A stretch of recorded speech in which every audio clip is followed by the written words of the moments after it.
সব প্রবাসীদের সালাম জানাই। আমি মোসাম্মদ জেসমিন আক্তার। আমি আমার দেশের বাড়ি ঠাকুরগাঁও। আমি ঢাকা গাজীপুরে আমি একটি টেক্সটাইল মিলে চাকরি করি।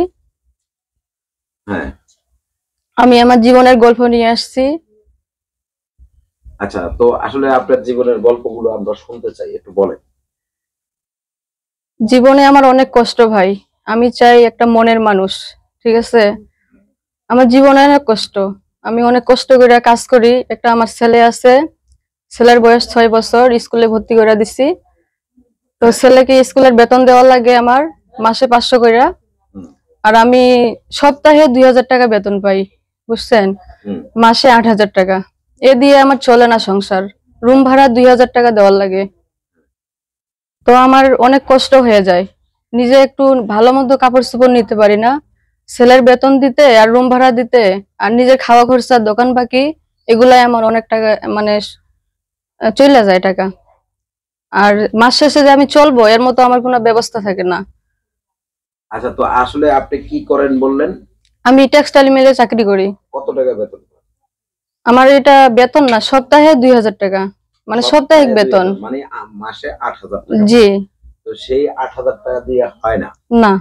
আপনি তো এর আগে প্রতিবেদন করেছেন, তো সেরকম কোনো সাহায্য সহযোগিতা পান নাই? মিথ্যা কথা বলবো না, পাইছি মোটামুটি, বেশি অঙ্কের পাই নাই। তো ভাই আমার অনেক কষ্ট, বুঝছেন তো। মানুষের সাথে কথা বলি, কিন্তু মানুষ, প্রবাসী ভাই কিংবা বাংলাদেশি ভাই যে হোক, বলে যে আগে কথা বলেন, তারপরে সহযোগিতা করব।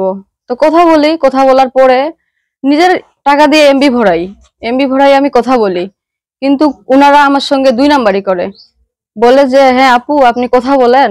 তো আমি কথা বলি, বলার পরে উনারা বলে যে যখন বেতনের সময় হয়, তো বলি ভাই এখন আপনি তো বেতন পাইছেন, কিছু সহযোগিতা করেন। বলে যে এখন তো আমি দেশের বাড়িতে টাকা পাঠাই দিছি। তো তখন আমি বলি যে আপনি কেন আমাকে আশ্বাস দিলেন? আপনি তো বলছিলেন যে আমাকে দিবেন। তারপরে বলে যে আপু আমি তো সব টাকা দেশে দিয়ে দিছি, এখন সামনের মাসে ছাড়া পারবো না। তাহলে আমি বললাম ভাই তাহলে আপনি কেন আমাকে আশ্বাস দিলেন? আপনি বলতেন যে আমি দিব না। কতদিন এভাবে আশ্বাস দিয়েছে? ভাই 15 দিন, 1 মাস কথা বলি, কারোর সাথে 10 দিনও কথা বলি, মানে যার সাথে যেরকম কথা বলার লাগে। তারা কি বলে? বলে শুধু ভালোবাসা চায়। শুধু ভালোবাসা চায়? জি। তো ভালোবাসা নাই? ভালোবাসা তো দেই। কিভাবে দেন? যেভাবে দেওয়ার লাগে। কিভাবে, মানে ভিডিও কলে? না ভিডিও কলে না, ভিডিও কলে শুধু ভালোবাসা দেওয়া যায়, একটা মুখেরও ভালোবাসা আছে।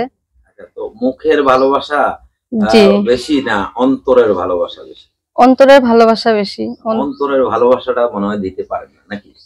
কিভাবে দিব? মুখের ভালোবাসা দিয়েই তো মন গলাইতে হয়, তারপরে সে অন্তরের ভালোবাসা দিব। উনারা যদি সাহায্য সহযোগিতা করে যে আপু আপনি এটা নেন, আমাকে ভালোবাসা দিয়েন, এটা হচ্ছে আলাদা সাবজেক্ট। যদি কোনো কিছু না দেয় তাহলে কি অন্তরের ভালোবাসা দেওয়া যাবে? আচ্ছা, তাহলে অন্তরের ভালোবাসা পেতে হলে কিছু দিতে হবে? অবশ্যই, কিছু দিতে হলে কিছু পেতে হয়। আচ্ছা, কিছু নিতে হলে কিছু পেতে হয়। দিতে হয় অবশ্যই। আচ্ছা, আসলে কি দিলে কি পাওয়া যায়? উনারা, আমার যেহেতু কষ্ট, উনারা যদি আমাকে বলে যে আপু 5000 কিংবা 2000 টাকা দিলাম, আপনি এটা নিয়ে চলেন। আর যেহেতু আমরা প্রবাসে থাকি, আমাদের বউ নাই, একটু বউয়ের মতোই ভালোবাসা দিয়েন, তো অবশ্যই আমি রাজি আছি। আচ্ছা, বউয়ের ভালোবাসাটা দিতে পারবেন আপনি? অবশ্যই পারবো, না দিলেও চেষ্টা করব, যেহেতু বউয়ের ভালোবাসা আলাদা আর প্রেমিকার ভালোবাসা আলাদা। চেষ্টা করব। প্রেমিকের